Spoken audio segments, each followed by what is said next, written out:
he had been in prison for some years.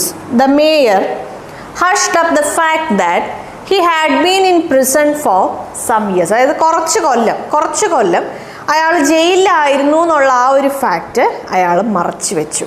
So ആ ഒരു മീനിങ്ങിൽ എന്തെങ്കിലും ഒരു കാര്യം നമ്മൾ ആരെന്തെങ്കിലുമൊക്കെ നമ്മൾ ഹൈഡ് ചെയ്യുവാണെങ്കിൽ, because we don't want others to know about it, ആ കാര്യം അവരറിയണതിൽ നമുക്ക് താല്പര്യമില്ല, അത്തരം കാര്യങ്ങൾ അവരറിയുന്നതിൽ നമുക്ക് താല്പര്യമില്ല എന്നുള്ള അത്തരം കാര്യങ്ങൾ നമ്മൾ ഹൈഡ് ചെയ്ത് വെക്കുന്ന പരിപാടി, ആ സിറ്റുവേഷനിലാണ് നമ്മൾ ഹഷ് അപ്പ് എന്ന് പറയുന്ന ആ ഒരു ഫ്രേസൽ വേർബ് യൂസ് ചെയ്യുന്നത്. മനസ്സിലായല്ലോ?